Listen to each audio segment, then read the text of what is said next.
Good morning, everybody. Welcome to today's 1Mby1M Roundtable for Entrepreneurs. 1Mby1M, as you know, is the first and only global virtual accelerator for technology startups. Our mission is to help 1 million entrepreneurs reach $1 million and beyond in annual revenue. In support of that mission, we do these roundtables, these free roundtables, week after week after week. In addition, we do premium roundtables, which are private for our members only. So this online roundtable format we have been working with for a long time, since 2008. This is the 641st session. All events are recorded and available on our YouTube channel, 1M1M Roundtables. On Twitter, we're at 1M1M and at Romana. And these are the call-in instructions. We have 3 scheduled pitches, so we're not ready for you to call in right now. I will put that back up later. Huenu Solsona is our first presenter today. Huenu, please unmute your line and let's work on your project. Thank you. Thank you so much for the opportunity. So I'm Huenu, I'm founder of Orykl. And Orykl is a platform that connects vetted spiritual therapists and healers with seekers worldwide. Next slide. So what is the problem? So in terms of practitioners, there are tens of thousands of spiritual practitioners who have the power to obviously transform lives, but they really lack the tools to efficiently operate a spiritual business and find new clients. And I've been doing so much research. There are so many of these solo guys. They're also heart people. They're not business people. So spiritual practitioners are particularly bad at doing websites compared to, say, accountants. And there's just too much text. There's a confusing message. People don't know exactly what they offer. It's kind of a mess, and they all really dislike marketing themselves. And in general doing the admin, which not many people like. In terms of the consumer, we've got millions of consumers that have a deep need to connect with these practitioners, but they don't know where to find them because you're looking at all these individual singular websites. And the industry itself has got a massive problem because nobody's vetting this industry. It's a very left field, esoteric, weird, I think Silicon Valley is not the kind of thing that they would jump at, but yet we've got millions of clients and practitioners, and it's just the industry itself is a mess. Next slide, please. So this is our mission, is to assist gifted spiritual practitioners to transform as many lives as possible across the world. Next. So these are the untapped niches of spirituality. And I always explain this as if you have realized in recent years, there's this big movement towards mindfulness, right? Meditation, mindfulness. I mean, this wasn't spoken of 20 years ago, but today it's, people are doing meditation in the office, kids at school are doing meditation, and it's kind of infiltrating society more and more. We're understanding the benefits of being mindful and aware. And these other, what you see on the screen, these niches, I see them as being on the edge of spirituality. Channeling is, you may not or not have heard of it, animal communication, hypnotherapy, maybe you've heard of, but they're kind of on the outer edges. But more and more people are becoming comfortable with the idea of mindfulness and meditation, and they're starting to tap into all of these different niches. So as we say, we're positioning ourselves in the emerging and growing spiritual sectors, turning today's niches into tomorrow's mainstream. And what we're going to do is we're going to vet therapists and healers so that we can cultivate this dynamic community where people can trust us in this industry, which lends itself to, mistrust and think people doing things that they're not really talented for. So our focus is to aggregate all the spiritual therapists and healers under each particular sector, to vet them and to let clients know how we vet them. And then obviously to listen to the practitioners who are really our clients and to facilitate their lives so that they can be more efficient. So we accept practitioners from all over the world, but right now our marketing efforts, by the way, are focused in the US and starting with those 4 states because those are the most spiritual states in the US. Next. So what we do, so we basically facilitate these practitioners' lives. So we have two things. We have a directory where each practitioner pays $10 a month to be on the directory. And later on, we're going to launch sessions. Now, we have maybe next time I'll put the other slide first, but we already launched, we already had sessions. We had many sessions through our platform. And now we've taken that off and we've put a directory in its place while we build the second version of this sessions platform with now the feedback that we've gotten. So we're going to build it really, really well. But if you have sessions through us, which is again not live yet, we just took it off, but you can schedule, you can put your own schedule, you can chat with the client before the session, you get weekly payments from Orykl into your account, nice and easy. You can obviously host the session on the platform. You know, it's a video session. And you're building this on top of Zoom or something? Yeah, so the platform that we had, we weren't using Zoom. We were using 100 milliseconds because Zoom used, it's got some issues. But now that we're redoing it, we are actually going to look at a few platforms, and Zoom will most likely win. I would advise you to do it on the most well-known, popular, familiar platform. This kind of projects require familiarity. If you're trying to get people to learn a new system and all that, I wouldn't recommend it. Yes, and that's why we're going towards Zoom. This is our TAM. These are all the spiritual practitioners in the world at the moment. 60% of them offer online sessions. Good enough for us will be only 50% of those. And we're aiming to reach 30% of the serviceable available market, which is around 62,000 practitioners. So 12 niches, this is what you presented earlier? Yes. Yeah, those. 12 niches. So it doesn't have any of the big traditions of spirituality, like all the different schools of Buddhism, all the different schools of Hinduism, various Catholic practices. We are looking for one-on-one sessions where the people have like sort of spiritual therapists and healers. So we're looking at spiritual healers. That's our market. And we're looking for people that are doing one-on-one sessions over Zoom online because we want to help those guys. Okay. Fair enough. Yeah. All right. So that's our basically, some. And this is how we plan on growing. So in the first year, this is straight after funding. We've got a year, which, the Jan, Feb, March, I don't know, it's supposed to be year 1, year 2, year 3. It does show like that on my presentation, but when you print it, it comes out like this. But anyway, that's year 1, year 2, year 3, year 4, not months. In the first year, we want to get 500 practitioners on board, and then we're going to triple that every year thereafter. And we've got systems and processes in place to automate all of this stuff, right? Which I can talk about, but that's a lot of talking. Yeah. So you're talking about 500 practitioners and $120 per month is your revenue model? No. So it's 100 practitioners. So let's say 500 practitioners we have. They have to pay $10 a month to be there, right. But we make the money. We make the money on the session commission. So we are planning on having about 1/3 of these people host the session on Orykl, and 2/3 just use it as a directory. And it's good that you asked me for that because I actually have a slide with all the income. So we make most of our money from the session commission. So what is your revenue projection in this time zone? That you project here, year 1, year 2, year 3, year 4, what is your revenue projection? Yeah. So year 1, we are just, so in year 1, we want to have 500 practitioners. These first 500 practitioners, we're going to test sessions with them, but we're not going to charge them for the sessions as a thank you for being the first 500. And that's another thing that I'm doing to get these practitioners on board now. You pay the $10 for the directory, but you'll never pay commission for sessions.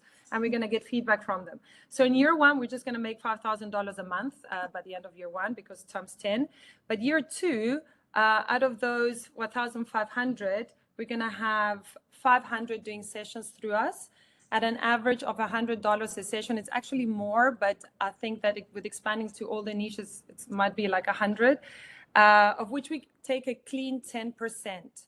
And this is calculated, if you take 10% of $100 times 20 sessions in a month, times 500 practitioners doing paid sessions through Orykl, it is $100,000.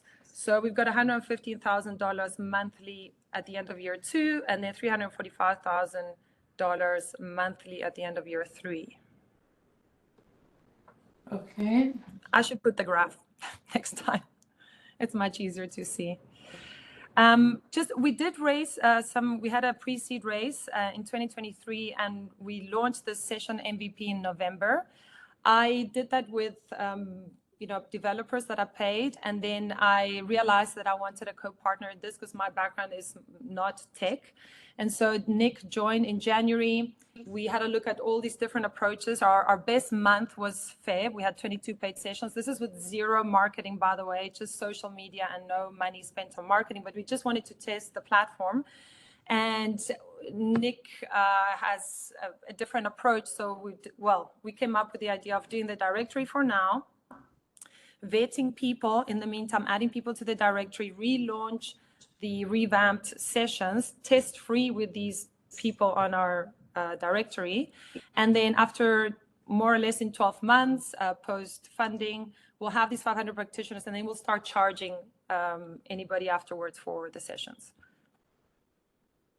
This is not a fundable situation right now.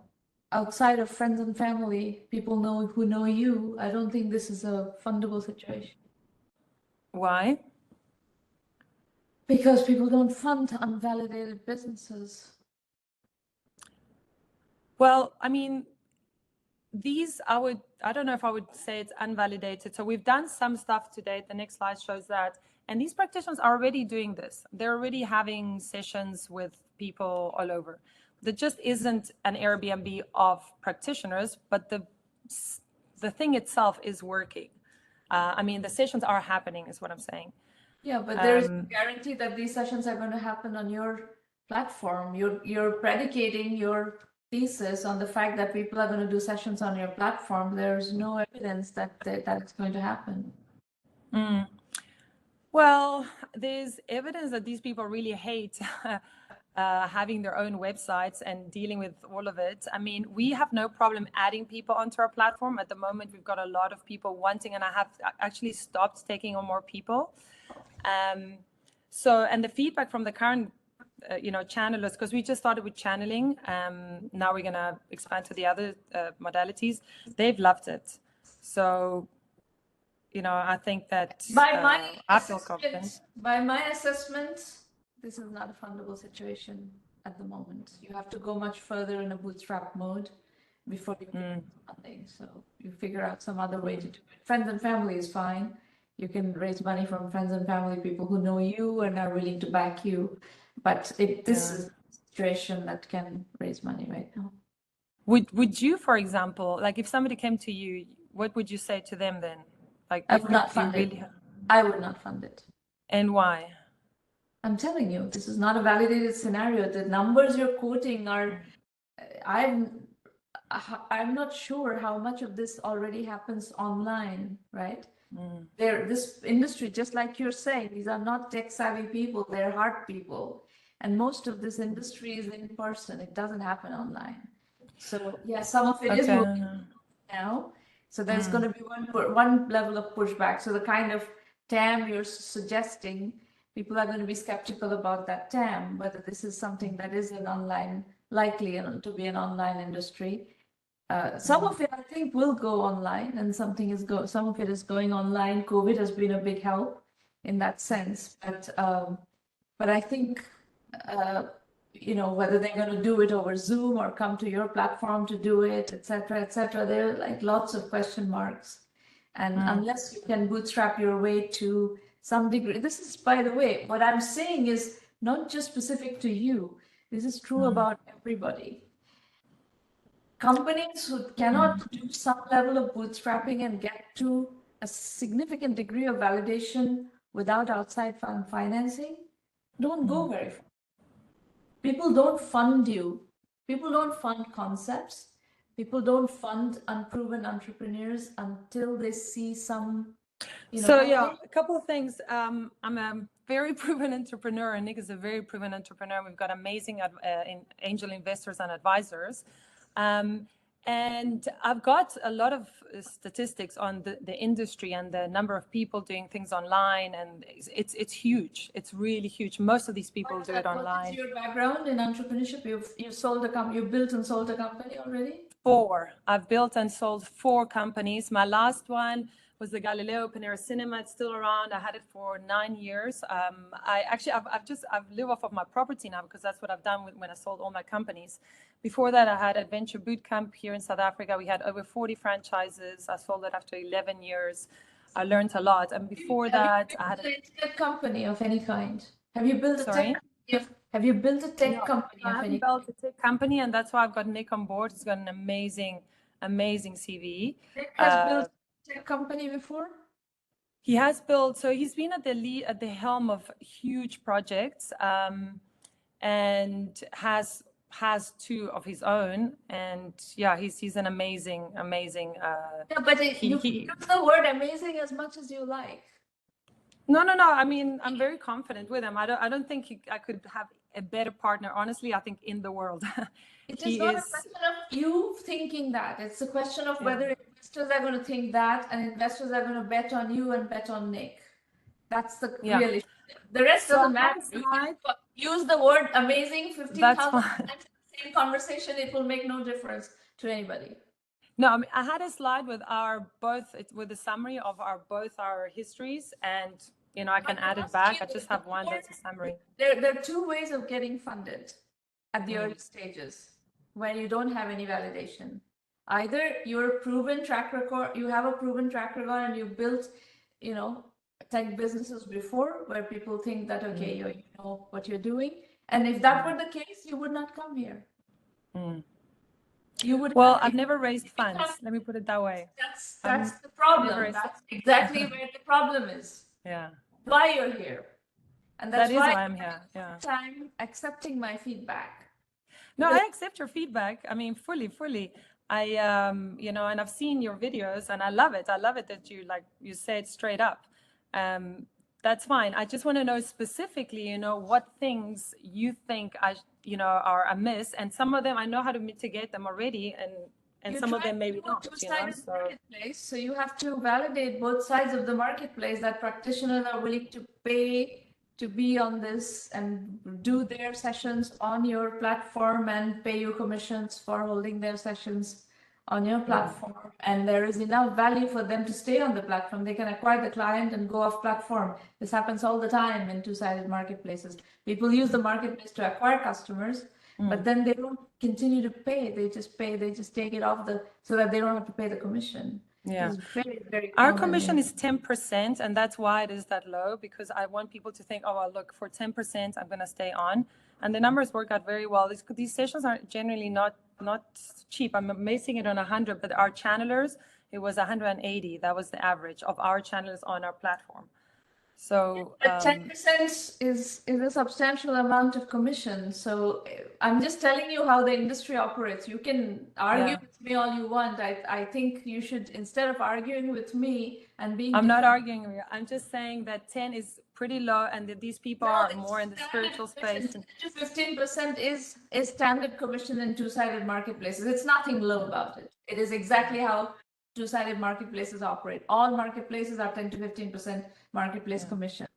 So but this phenomenon that I'm describing, that people take this stuff, the customer, they use the platform to acquire the customer and then get off the platform. This is, and the kind of scenario that you're describing, the kind of market you're describing, it's going to raise that red flag, because the general tendency of this market is not to be online, it's to be in person. Energy healing is not easy to do online. Energy healing happens in person. So are you going to be a lead generation platform? Or are you really going to be a 2-sided marketplace that can count on the kind of marketplace commissions that you are projecting?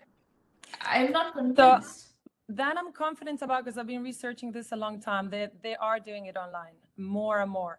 In fact, that figure is correct. People are doing it online. But anyway, that's doing it online. Sorry? A few people are doing it online. I mean, I have to say, I do know this space. I've been researching it for like 5 years. A lot of people do it online, a lot. But anyway, it's fine. You know, it doesn't matter. Yeah, all your points. Yeah, I know that. Okay. So the bottom line, Huenu, is that when you are seeking professional investors, and this is true about all of you who are thinking about raising financing, especially in the early stages when you have very little or no validation, investors are trying to go from $0 to $100 million in 5 to 7 years. That is very, very high velocity growth, hypergrowth.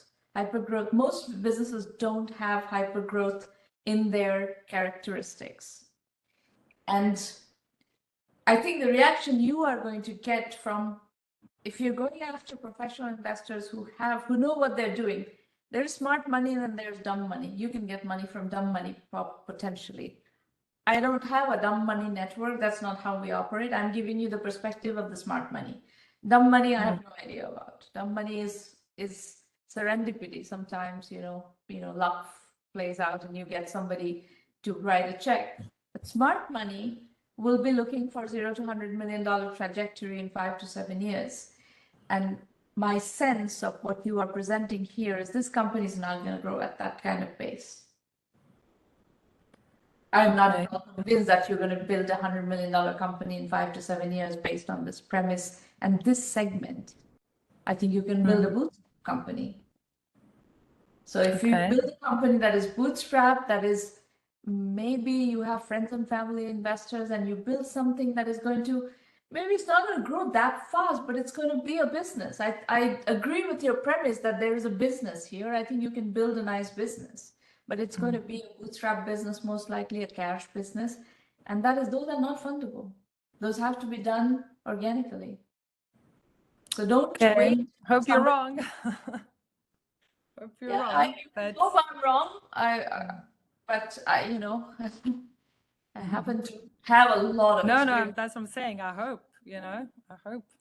I feel very confident. I'll be honest. I've pitched this to a few people. I'm not ready to go out yet, but I've pitched to people who have been very brutal as well in their, feedback. I've changed a few things as a result.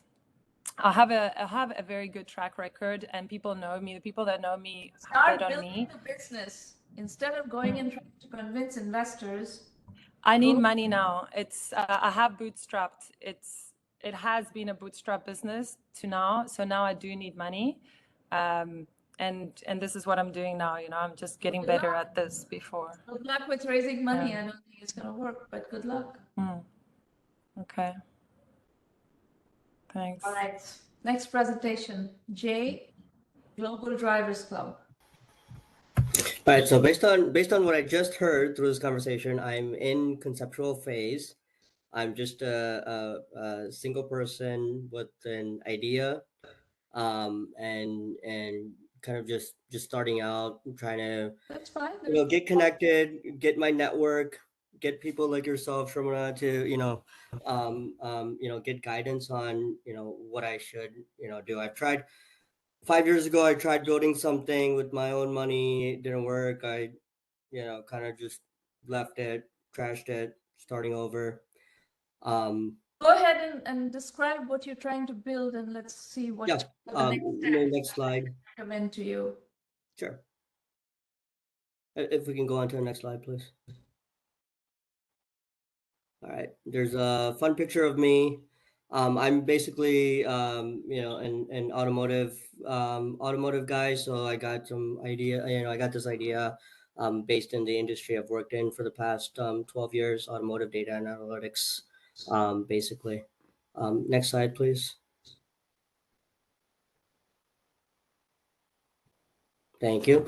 All right, the current problem that I'm trying to address is all about road tripping and driving. Globally, in every place, every country you go to, there's not a single integrated location where you can go and find information on driving within another country or city. So let's say I'm going to London, right? So if I'm going to go drive in London, how do I rent a car in London? What rules do I need to follow? What regulations do I need to follow? What scenic routes can I take? If I'm going to rent an EV vehicle, how do I rent an EV vehicle? How are charging ports work? All information kind of consolidated for every place in the world, for where you would drive and take road trips for. So basically what this is looking at is having that information in a single spot. So part of this would be addressing information, and another part of it would be addressing the actual execution of the road trip What itself. is your business model? So actually, I was just going through the slides. So basically, I mean, just to get right to the point, right? The way it would be is one part of it is informational, where users come in. It's like a trip advisor, right? So it's building a community with information. So users come in, and there's forums, blogs, chat interaction. That with the ad-supported business model? Yes, ad supported marketing to support one part of. Ad-supported business models are incredibly difficult to bootstrap. Okay. Because they pay very little. Okay. And they're not fundable at all until you have millions and millions of users. Right.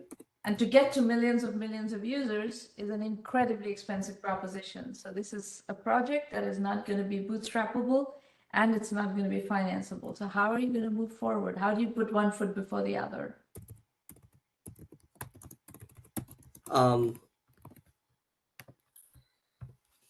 Still trying to, and that's where I mean, I'm. So here's my suggestion to you. Here's my suggestion to you. Since it's a concept stage business, I would not commit to this. Look at other ideas and start doing formal validation exercises on all these ideas. Okay. And I would recommend that do not choose an idea that is an ad-supported business model. Okay. So just to no, that makes sense. Sorry. What is your background? My background is in data and analytics. Your background is in data analytics, and you want to do this? Data analytics is one of the most prized backgrounds in the industry right now. Why would you want to do this? Well, let me let me maybe finish up real quick, and then I'm I like where your feedback is going, but part of what I was gonna do is get something started where I'm passionate about this whole information and building a community of drivers, and globally, just like TripAdvisor has done, right? But the other part of it was I wanted to use the fund, use the revenue that comes out of this to fund another portion of it, is an AI powered road trip planner. Okay. And so what that would do is take your social profiles and your preferences, right, and curate a road trip for you. So instead of going all over the internet again and trying to figure out how to plan your road trip, right, your information would be there. So if you're a bachelor going with other bachelor guys, or if you're a family going with kids, your preferences would be there. If you're a Hilton hotel stayer versus a Marriott hotel stayer, right, all of that would be there. It would automatically curate a trip for you. And then the last piece of it was to then integrate with vehicles, as cars are being more software defined vehicles, and developers would be able to develop apps onto the Android or Linux platform, or whatever platform the vehicles are being run on, right? And then so what that would do is allow a user to do all the heavy lifting and planning with the AI powered engine in-house, load it to the vehicle, and then your vehicle, or as you're driving and taking the road trip, what would happen is then, if there's a snowstorm, for example, up ahead, and you're already, in the evening, then the solution. I think I understand your situation. Yeah. I don't need to hear more about your idea. Okay. I want to address the process of your ideation. Okay. First.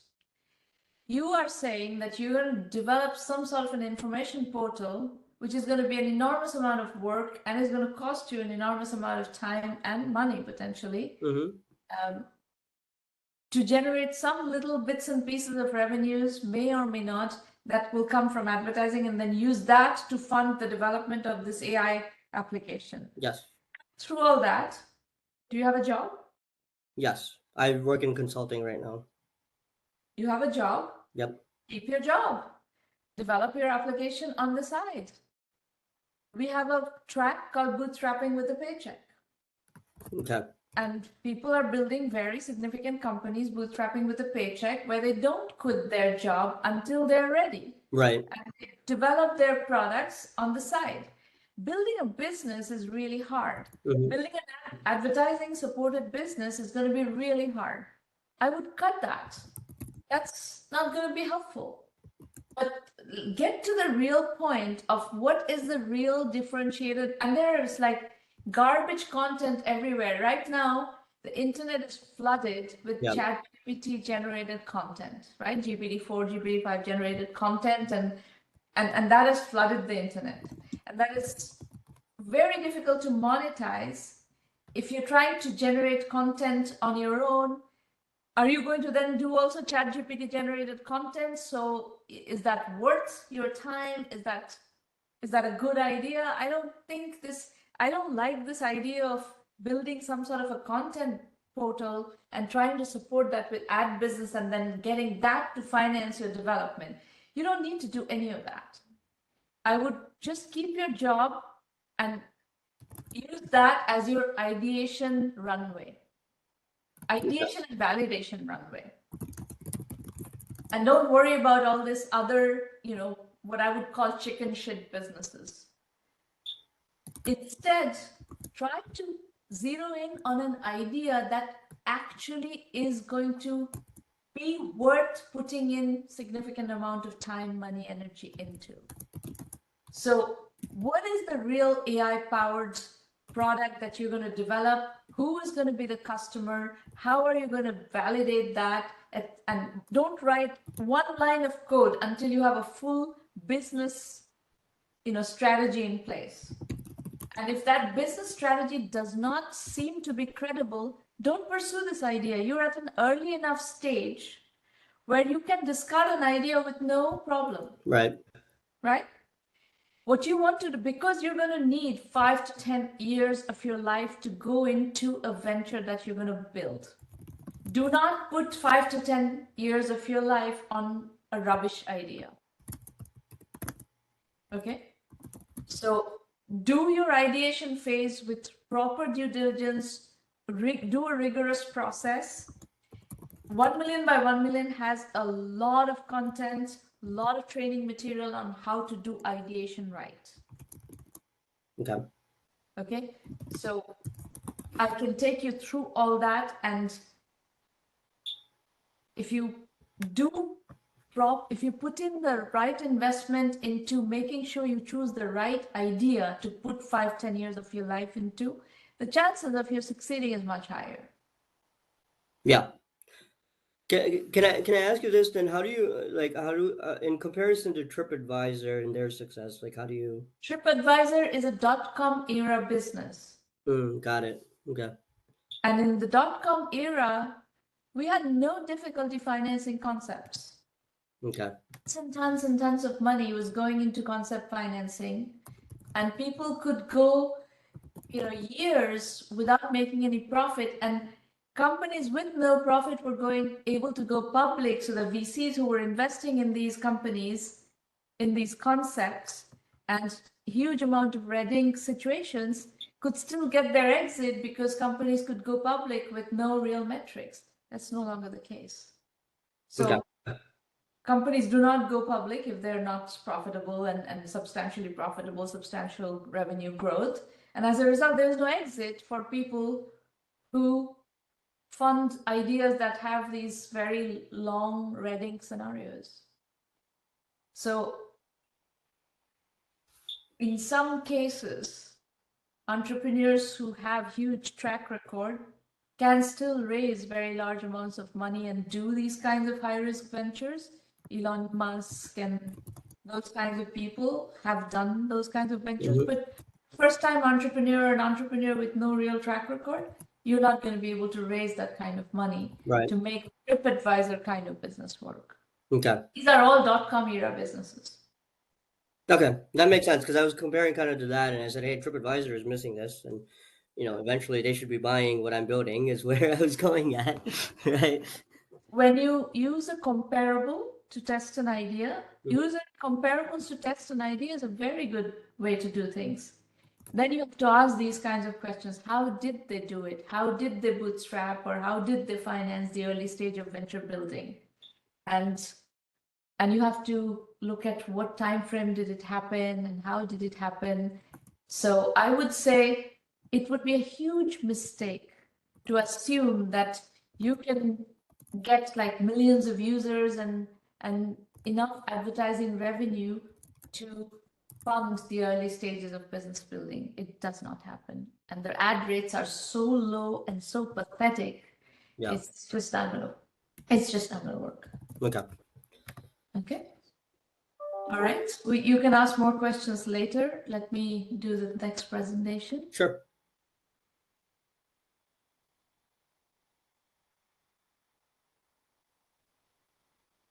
Alex, you're up next. Hey, good morning, everybody.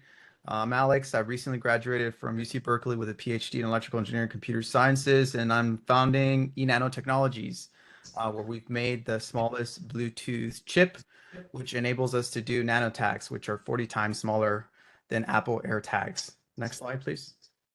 So some of the problems with Apple AirTags is that, one, they're really big, and so that limits the applications. As you can see here, having this big puck in your pocket is pretty rough. And there's a bunch of other things that you can't track with it. Sunglasses, tools for your house, pots, pans, whatever. Those are challenging to track with the Apple AirTag. And then last but not least, the power consumption on these tags is pretty bad. You waste about 1 battery per year, which translates to about 2 billion in the next year. And that doesn't include the 120 billion IoT devices that are going to be made in the next decade. So imagine that 120 billion batteries every single year going to the waste because of these inefficient power consumption numbers for these Bluetooth devices. So that's why we're trying to develop what we're developing. Next slide. So our current solution is our nano tags that enable us to do what AirTags can't. We're 6 times smaller than our competitors. We're compatible with Bluetooth. We can have a 10-year battery life. And something that I didn't include here is that we can actually make it battery free. We can get rid of the battery and just collect energy from the sun or from RF energy. So here's an example that we developed. Here's the nano tag at the top, the battery at the bottom, an antenna, and a penny. And we actually put this onto the back of an Asian hornet. That's an actual bug. You can't do this with off-the-shelf parts. And that's why this technology is so revolutionary. So here's just an example of an Apple AirTag. And I can't even hold it with my hands because it's so small. It's so hard to hold. Here's the nano tag, and here's the Apple AirTag. And you can see the difference in just scale. And then here's a battery-free version that has a solar cell with the chip itself. Anyway, where is the solar cell going to get the energy from? The assumption is that if you're going to build the battery-free version, it's going to depend on the application. So I'm not going to put a solar cell on something that's going to go inside your pocket. That's a remote control. You have this photograph of a remote control. Remote control sits inside on the bed or somewhere in the room, or gets dropped under the bed or behind the bed or something. So that's not something that you can do battery free with a solar cell, right? Of course, and that's why a stipulation is that you're not going to put a solar cell on something that is not going to have light consistently. So I would only put it on something that's going to be outdoors, or it's going to have direct light to the ambient light inside of a house. So battery-free option is something downstream. Most realistically, you're going to have to assume that it is a battery in option. Well, so here's the other option. You could do kinetic energy harvesting. So if your assumption is that you're going to be moving around, like let's say you have keys and you're walking around a neighborhood or whatever, you're going to have. I've lost my key and it's lying somewhere. It's not getting any energy. Yeah, so it's not going to, but here's the catch. If it hasn't moved, then it doesn't need to update its location. So as long as you capture the location right when it dies, then you're good. That's the assumption. Okay. So anyways, we have to think through the applications before we suggest battery free. So the market size for the Bluetooth devices, the TAM is about 52 billion. The AirTag market is 3.8 billion, and it's growing at a 25% CAGR, which is insane. So if we capture just 20% of that growth in the next 10 years, like, or 20% of the growth every year, it's about $100 million, and that's what we're going to go after. Those use cases that are like premium glasses, tools at a work, like a mechanic shop or at a manufacturing facility, stuff like that, where you can't track the devices right now with Apple AirTags. So next slide. We were originally looking at techies, the ones that are more likely to adopt the technology. We surveyed about 56 people, 18 to 34-year-olds, 75% positive rate. The preferred price range is $20 to $40. That's kind of the ones that showed the most interest. And some people quoted as high as $150 because they didn't want to lose their really expensive glasses. Next slide. And yeah, here's the team. I'm the founder. We have two very tech heavy and business background individuals. Professor Christopher Bieser from UC Berkeley co-founded his own company called Dust Networks and was acquired by Linear Technology. He's currently a professor at UC Berkeley. And then Lars Glasser, he's been in the semiconductor space for the last 30 years, was a CTO of KLA, former director of the tech office at DARPA, and a former professor at MIT. With both of their and that's how you found out about 1M1M, I presume, yes? Yeah, Lance told me to check you guys out. Yeah. Okay. So Alex also came to the in-person rendezvous last week, so I've heard a little bit of his business pitch earlier, and I'm going to go back to this number here, 100 million. So can you break this down for me? Let's say you really deeply analyze the premium glasses market, premium frames, premium sunglasses market.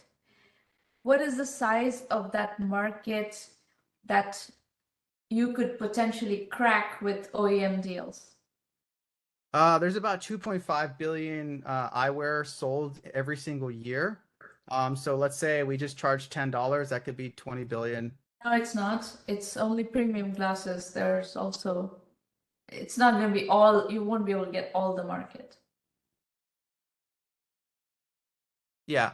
I don't have the number off the top of my head, to be honest, of how many are sold for. This is my recommendation to you is go analyze one market that you can potentially crack with OEM deals. Now, one of the good news of this market is Luxottica owns an outlandish share of this market.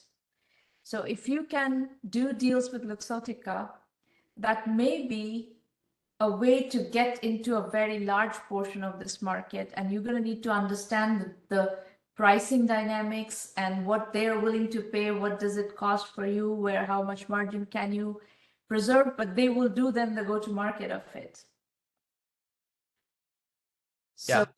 So that's one. And then basically my recommendation to you is choose one market and really deeply analyze that market. Who are the players? Whom do you need to talk to get to, large chunks of that market? And for me, this needs to be an OEM strategy. If you try to do this as a B2C business, you'll have a very, very hard time financing this business. Yeah, no, I definitely took your advice to heart, and I'm already looking at conferences to go to. There's two conferences that are going to be happening in like the next 2 weeks to try to understand some of the Bluetooth like OEM folks, just to kind of broaden it. And then I'm going to look into talking to some Luxottica folks. If you have any suggestions on how to approach them, I'm all ears. Look on LinkedIn and approach them. You have to, so what you need to do is find somebody who is maybe a head of innovation or something in Luxottica. Okay. Or, go high and see whom you can find on LinkedIn, somebody who is willing to, who is in a position to discuss this kind of business in Luxottica. There may be other companies who have, eyewear businesses that are premium eyewear businesses, all the major brands, the Gucci's, the Ferragamos, the, all the Pradas and everybody who make premium frames and sunglasses are possibilities. So go on LinkedIn and start talking to people who seem like people who are, you have to basically do some, research on LinkedIn to find people who are likely to talk to you and then navigate that way. But find a large chunk of people on LinkedIn who you can go talk to and investigate the premium eyeglasses market and see how far you can get with that and as an OEM strategy. And that may get you pretty far, in terms of validating this business, that may get you to quite far. There may be other such strategies to be applied to luxury handbags. Whether it's, again, it's going to be many of the same players who have the branded, the Gucci's and the Ferragamos and the Pradas and, the Bottega Veneta and so on. These like very expensive Bottega Veneta handbags are $5,000 each. So, putting in a Bluetooth tag in there is not a bad idea.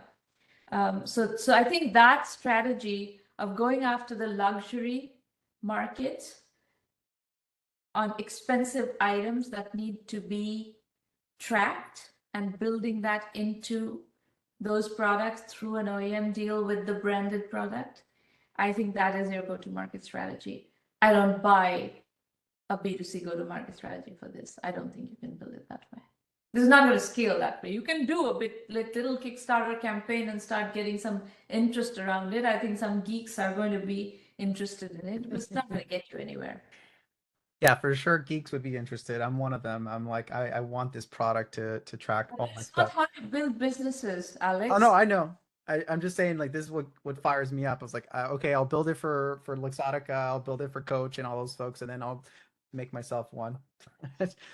But yeah, no, I totally see your point. I think Lance also was like, yeah, that sounds like a good idea. Definitely will take you up on their suggestions and look into some folks on LinkedIn. If you have any other suggestions on how to, reach out to people, I'm hearing that, just try to like look for head of innovation, those kind of folks, and then hopefully get into that market through that way.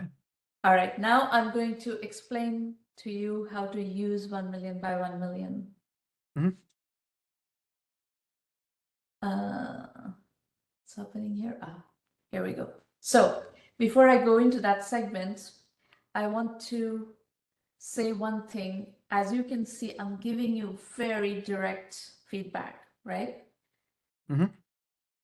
If you like that approach, I can't bullshit. That's just not who I am. So I can't tell you if I see that this is not going to work, I'm not going to tell you that, oh, it's great, and so on. We need less bullshit in this world. It doesn't serve anybody's purpose. It's not going to help you.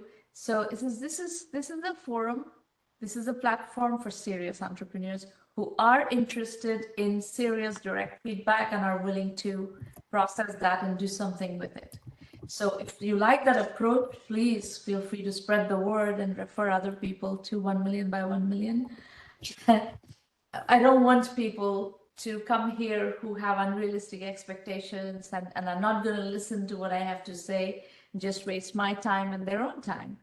So now if you are interested in this approach, and if you decide to join the program, 1 million by 1 million program, and work within the program, I'm going to give you a lot more of this, right? Every week you come to talk to me, you're going to get more of it. So you have to have the stomach for it.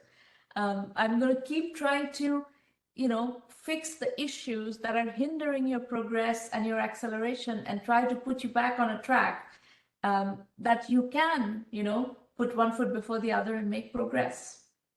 We have absolutely no issue about what stage that you join 1 million by 1 million in. You can be a napkin stage entrepreneur and join the program. I have no problem working with you. We have had many companies who have joined, many entrepreneurs who have joined with no company, actually, with a number of ideas. There's we have an entrepreneur right now who came with like 3 or 4 different ideas, and we've been working through, each of those ideas, and then, discarding ideas as we figure out which ones are not worth going after. And that due diligence is very, very helpful in the early stages of a business. You don't have to be fundable to be in 1 million by 1 million. I will help you anyway. We support bootstrap businesses in a very big way. 1 million by 1 million. The mission is to help 1 million entrepreneurs reach $1 million and beyond in annual revenue. We're not trying to finance 1 million companies. We're trying to build 1 billion profitable, sustainable companies. And that is a very different agenda than trying to finance 1 million companies. 1 million companies are not going to be financeable. So go to the website, dig around, you'll find a very rich blog. There's the Entrepreneur Journeys book series that is available on Amazon. These roundtables happen every week. You can pitch and come talk to me for free once, for free. After that, if you're in the program, you can come talk to me every week. This program is the premium program is where all the acceleration work actually happens. We provide you with extensive methodology guidance on how to put one foot before the other. We do very, very detailed strategy work. Like, you can come and ask me how to search on LinkedIn, and I will answer those questions. If you're doing a two-sided marketplace, you can come and ask me all the nuances of how to validate a two-sided marketplace, and I will work with you on a very granular level.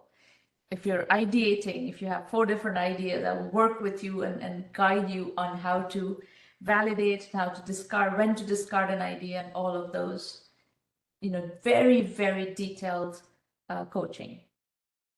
That strategy consulting is in the same format, but they are only premium members only roundtables. We have a tremendous Rolodex. 1 million by 1 million has one of the most powerful Rolodex in the business, and we open that Rolodex for you as and when needed. Financing is part of the program but not all businesses are fundable. So I'm not going to send you, if you're not a fundable situation, I'm not going to send you to investors without there being a reason for it. I'm not going to send you around to get rejected left, right, and center. So go to the self-assessment that is on our website. It's a free tool. These are the kinds of questions VCs will ask you. Ask yourselves these questions. If you're validating different ideas, take each of those ideas through these questions and see if you can answer them. If you run into knowledge gaps in answering these questions, because there's a lot of terminology here, there's a lot of methodology here, just start doing curriculum work. You can do our free bootstrapping course that is pinned to the top of the blog. It's less than 1 hour long, but you have to understand bootstrapping. It is essential. There are 80+ courses on Udemy that we have released. This link here, Maureen will put it in the public chat right away. This link has discount coupons to a lot of the Udemy courses, and you're welcome to start learning through Udemy as well. There are all kinds of things, how to test ideas. There's a course on startup ideas for the post-COVID world that deals with the ideation process. There's also core methodology courses like validation, positioning, market sizing. These are all issues that you're going to have to master how to do. All of that is available on LinkedIn. On Udemy. And it's also available on 1M by1M Basic. Our entire curriculum is available on 1M by1M Basic. You can access everything for $99 a month, and that is another way that you can get into 1M by1M. So go to the website, dig around what to expect from premium, what to expect from basic, FAQs, video FAQs, description of the curriculum. It is a case study based curriculum. Thousands of successful entrepreneurs have participated in building this curriculum, sharing their case studies, their entrepreneurial journeys, an incredible amount of insights. We do have a policy for investor introductions, so please go read that policy page if you're coming here for money. Our philosophy, as I said, is do not go to investors as beggars, go as kings. We don't send you to investors to get rejected 40 times. It's not productive for you, it's not productive for us. The philosophy is bootstrap first, raise money later. And why? Because that is the only way you will succeed in raising money as a first-time entrepreneur. That is the only way it works. That's it. You have 4 more roundtables in June. All of June, every week, we have roundtables. So next week, the last week of May, we do not have a roundtable, but otherwise we have roundtables every week. So we can take more questions. You can use the dial-in instructions here, or you can use your computer audio as well, or just type in questions in the public chat. If you have questions about the 1M1M program after this session, Irina Patterson is your contact, irina@1mby1m.com. So let's see, who else has more questions? People on the panel can also ask more questions if you want. Yes, no? Anybody in the room, would you like to ask questions?